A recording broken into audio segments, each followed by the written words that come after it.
My name is Kelly, and I'm 23 years old. I live with my parents and my younger sister, Lauren, who's 16. These days, Mom and Dad work long hours at the local factory just so we can pay the bills.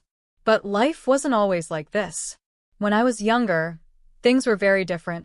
My parents used to run a successful business, and we lived in a big, beautiful one-story house.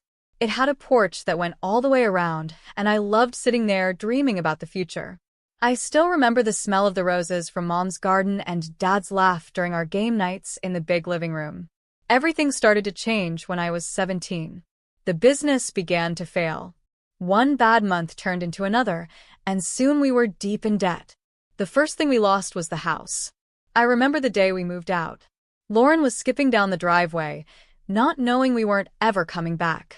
She was only 11 then, too young to understand why we now had to live in a small, rented apartment instead of our nice home.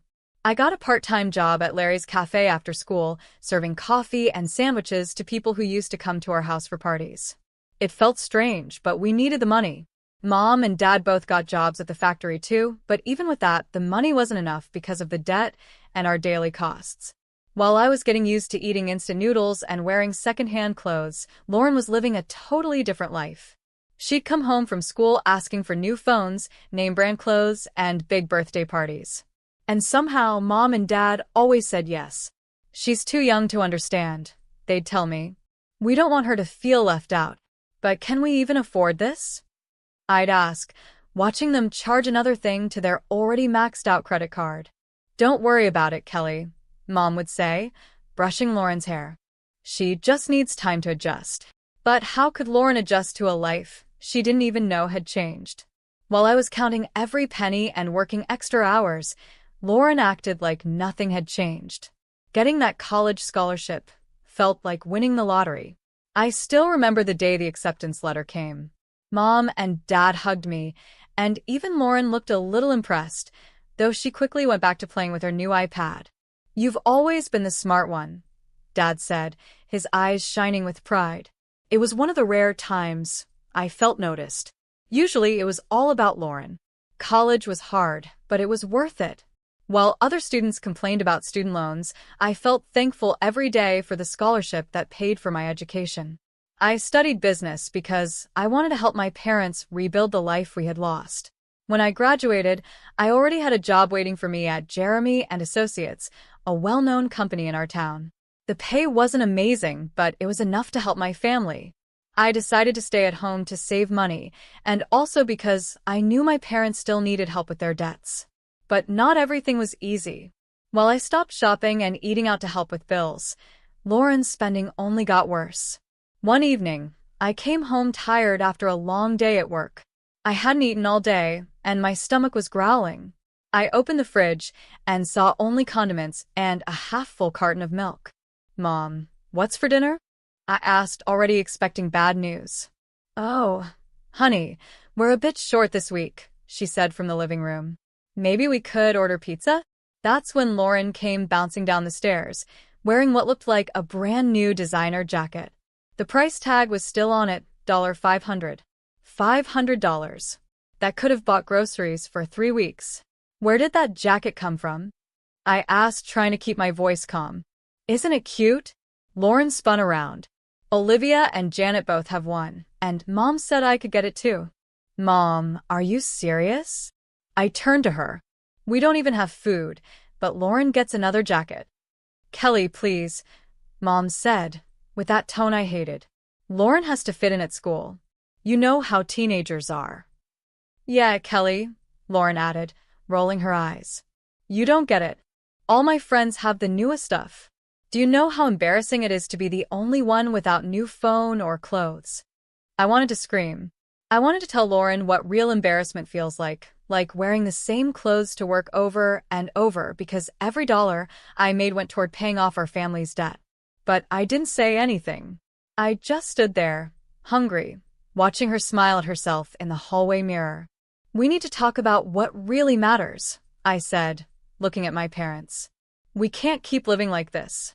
Lauren needs to understand. She needs to fit in with her friends," Dad interrupted, not even looking up from his newspaper. "You know how mean kids can be." All those rich girls at her school and their fancy stuff. I gave up. What was the point? I couldn't win against Lauren's tears and my parents' never-ending excuses. While I tracked every cent I spent, Lauren's friends kept showing off their latest gadgets and clothes, and my parents kept trying to keep up, even if it meant we had no food. It all started with $3,000. I kept the money in my wallet hidden behind my driver's license. It was my emergency fund, money I'd saved slowly, $1 at a time. One morning, I opened my wallet to add $150 for my paycheck, and the money was gone. Just gone. My hands shook as I dumped my wallet out onto the bed. I checked every pocket, again and again. But deep down, I already knew. I'd seen Lauren looking at my wallet the day before, when I left it on the kitchen counter while I was making dinner. Lauren. I marched into her room without knocking. Did you take money from my wallet? She looked up from her phone, her eyes wide like she was shocked. What? No. How could you even say that? $1,000 is missing, I said. And you're the only one who… I can't believe you, she shouted. Tears started pouring down her face, making her mascara run. How dare you accuse me of stealing? I'm your sister. Her crying brought Mom running. What's going on? She asked. Kelly thinks I stole money from her. Lauren cried, throwing herself into Mom's arms. She hates me. She always has, because you love me more. Mom gave me that same disappointed look I'd seen so many times before. How could you say that about your sister? She asked. I just stood there, watching Lauren cry like she was in a movie. And for a second, I actually started to doubt myself. Maybe I had lost the money. Maybe I had spent it and forgot. Maybe someone at work had taken it. After that, I stopped using cash. I only used my card from then on. No more missing money, no more questions. Problem solved, or at least I thought so. Then came the dress. I was doing laundry when Lauren walked through the front door, smiling and wearing what looked like a designer dress, something super expensive, the kind of dress that costs more than our rent. Where did that come from? I asked, my arms full of wet clothes. Oh, this old thing, she said, spinning around as the dress swished around her legs. I've had it forever. Mom? Dad? I called out. Did you buy Lauren another expensive dress?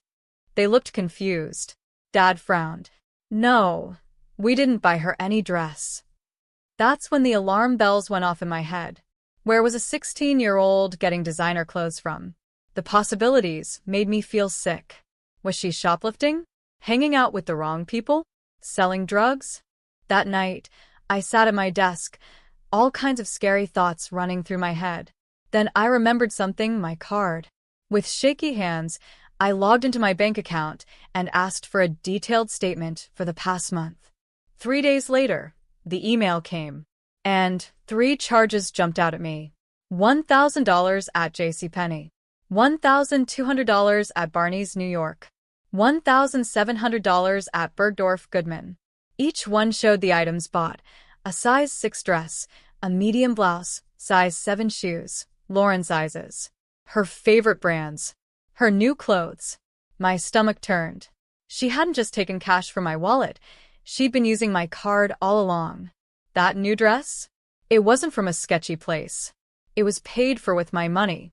I found her in her room, trying on one of the outfits. One of my outfits, really, since I paid for them.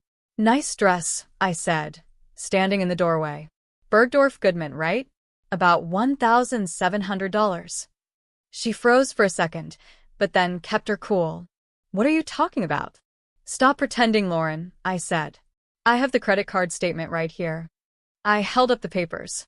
3 shopping trips, $5,000. All in your size. All from your favorite stores. You're crazy, she said, but her voice was shaky. Really? I asked. Should we call the stores? I'm sure their security cameras got some good video. Maybe of you shopping with my card? Her face went pale for a second, but she quickly snapped back. Whatever. You can't prove anything. Mom. Dad. I yelled. Family meeting. Now. They came into the living room, Dad still in his work clothes, Mom wiping her hands on a dish towel. I laid the bank statements out on the coffee table. Look at this, I said, pointing at the charges. Lauren's been using my credit card. She spent $5,000 on clothes. Kelly, that's a serious claim, Dad said, frowning and adjusting his glasses. Are you sure you didn't just forget? Forget spending $5,000? On clothes in Lauren's exact size? I interrupted. Really, Dad? Mom picked up the papers and squinted at the list. Well, even if, and I'm not saying she did, but even if Lauren used your card, she's going through a tough time. I couldn't believe what I was hearing. Are you serious right now? Teenagers make mistakes, Mom said, patting Lauren's hand. It's part of growing up. Remember when you were her age? When I was her age, I wasn't stealing thousands of dollars from my own family. I said, my voice rising. Don't be so dramatic, Kelly, Mom sighed. If it really was Lauren and we're not saying it was, maybe we can just think of it as an early birthday present. I stared at her in shock. A birthday present? I said. She stole from me. This is credit card fraud. Now you're just making it sound worse than it is, Mom said, waving her hand like it was nothing. Lauren's in a tricky stage. Her friends have nice things, and she wants to fit in. You should try to be more understanding. Understanding. I felt like I was going crazy. She took $5,000 from me. Kelly, Dad said finally, your mother's right. You're blowing this out of proportion. Just let it go. Lauren sat there the whole time, a little smirk on her face. She knew she had won. She always won.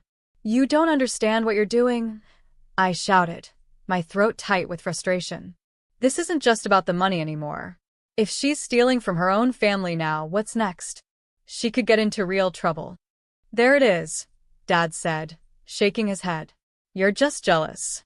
You've always been jealous of your sister. I let out a bitter laugh. Jealous? Jealous of what? Being a thief? Being spoiled? See? Mom said, motioning toward me. That's what jealousy looks like. You hate that we give Lauren nice things. That night, I couldn't stay in the house another second. The walls felt like they were closing in, and every look from my family felt like a knife in my back. I grabbed my keys and drove off into the night, not even sure where I was going. Eventually, I ended up in front of Julie's apartment. She'd been my closest friend since we started working together, and right then, I needed someone who could actually see the truth. Julie's place always felt safe. She let me in without asking questions and listened without judgment while I told her everything. I told Julie the whole awful story, the stolen money, the credit card charges, and how my parents refused to hold Lauren accountable. The wine Julie poured helped me calm down a little, but it didn't take away the pain of feeling betrayed by my own family. This is crazy, she said when I finished. Your sister needs a serious wake-up call before she ends up in real trouble. I've tried everything, I said with a sigh. But my parents just keep making excuses for her. Julie was quiet for a moment, slowly swirling her wine. Then she said, You know, my Uncle Peter is a police officer. Maybe he could help. I looked up. What do you mean? He could stop by your house and talk to your sister. Give her a scare, let her see this isn't just some little mistake. He's done it before for other families. Sometimes kids need to feel the consequences before they learn. Over the next 3 days, we planned everything carefully. It had to feel real. Lauren had to believe this was serious, that she was in real trouble. We chose a night when the whole family would be home. Dinner time. That evening, we all sat at the dinner table like it was a normal night. Mom had made lasagna, and the smell filled the house. Normally, it would have felt warm and comforting, but I could barely eat, knowing what was coming. As usual, Lauren took over the conversation, completely unaware that her world was about to change. When the doorbell rang, Lauren jumped up. I'll get it, she said, probably thinking it was one of her friends. But standing on the porch was Officer Jeremy, his uniform neat, his badge shining under the porch light. Lauren froze. Her face went pale, and she backed away from the door, nearly tripping. What's going on? Mom asked, rushing to the door, with Dad right behind her. I called them, I said, standing up. My voice was calm, even though my heart was racing. Someone stole $5,000 from my credit card. I want to know who did it. Officer Jeremy stepped into our living room. The whole room went quiet. His presence brought a serious, heavy feeling none of us could ignore. Lauren dropped onto the couch, already crying. Our parents stood nearby, looking shocked and unsure of what to do. Miss Lauren, Officer Jeremy began, his voice calm but firm, we have strong evidence of credit card fraud linked to this address. Store receipts, video footage, and witness statements all point to you. Lauren's sobs got louder, but Officer Jeremy didn't stop. I've seen cases like this before, Officer Jeremy said. Good kids from good families who thought stealing just a little was no big deal. Do you know where most of them ended up? He paused and let the question hang in the air. Lauren shook her head slowly, mascara running down her cheeks. There was one girl about your age, he continued. She started by stealing from her family too. Thought it didn't matter. Just last month, I had to arrest her for grand theft. Now she's facing real jail time. He leaned in a little. Is that what you want, Lauren? Mom tried to interrupt, but Officer Jeremy held up his hand. Ma'am, your daughter needs to understand how serious this is. Credit card fraud is a real crime. Right now, we can keep this in the family if the money is returned and this behavior stops immediately. But if it continues... He didn't finish the sentence. He didn't have to. I stood in the doorway, watching as Lauren finally realized what she'd done. The weight of her choices hit her hard. For once, she had to face real consequences. When Officer Jeremy left, I thought my parents would finally understand. Maybe they'd see I was only trying to protect her. I couldn't have been more wrong. The second the door closed, Mom spun around to face me, angrier than I'd ever seen her. How dare you, she screamed. Her face was red with rage. How dare you bring the police into this house? I stepped back, shocked. Mom never swore. She's 16, she shouted. She's just a child, and you called the police on her? What kind of monster are you? I was trying to help her, I said, my voice shaking. She needed to see. You weren't trying to help anyone, Mom snapped. You're just jealous. You've always been jealous of Lauren. You're nothing but a selfish, ungrateful piece of trash.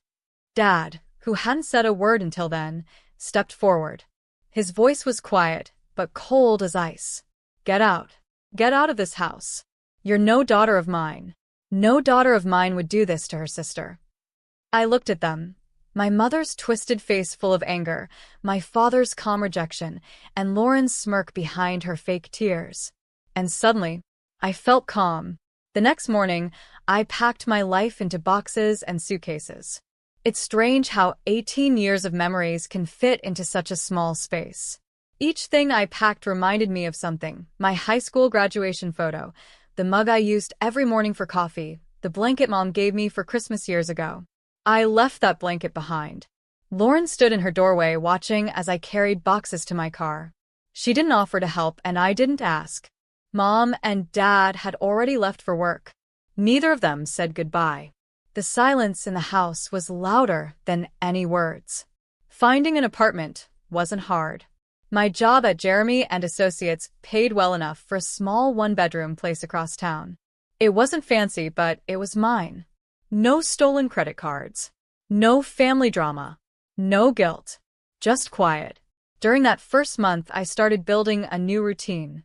I bought secondhand furniture, figured out which grocery store had the best deals, and learned which neighbor smiled back when I said hello.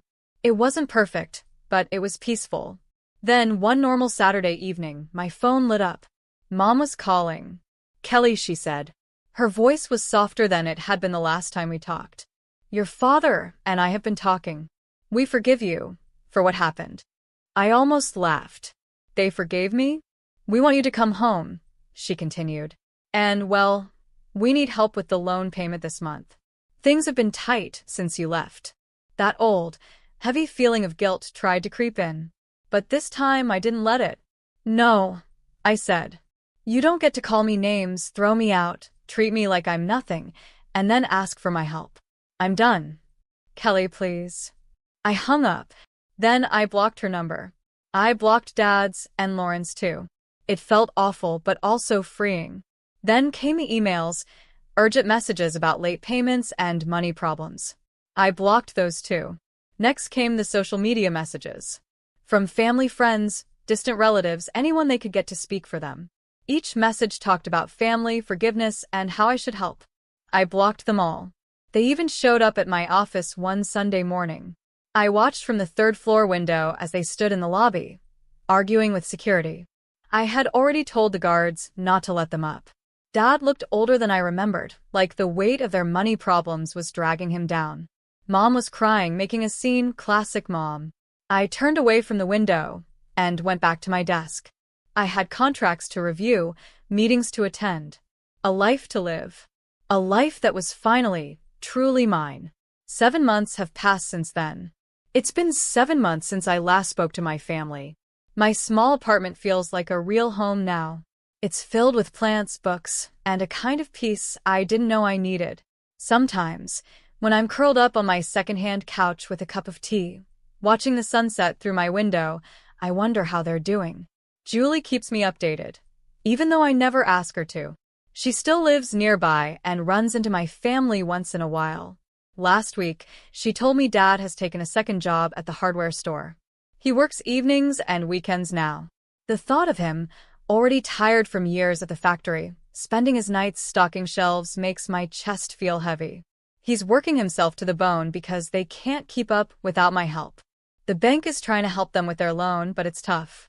Mom's been going to the branch office in tears, trying to get sympathy.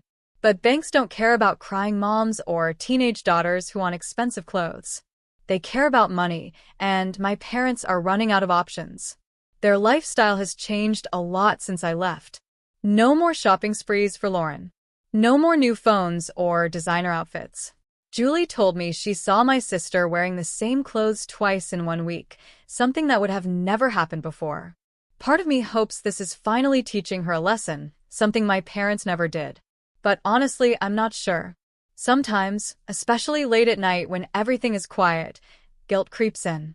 I think about Dad, his rough hands from years at the factory, now working late at the hardware store instead of resting. I think about Mom, who, no matter what, is still my mother. And yes, I even think about Lauren, who's only 16, still a kid in many ways, shaped by years of being spoiled. But then I remember the night they threw me out. I remember Mom calling me trash, Dad saying I wasn't his daughter, and Lauren smiling behind her fake tears. I remember all the years I gave everything and got nothing in return. I was treated like an ATM, not a daughter. The guilt I used to feel is now gone. In its place is a strong need to protect the peace I've finally found. Some friends tell me I should try to make up with my family. They say family is family no matter what. But they don't understand. Making peace takes effort from both sides. It means admitting what went wrong.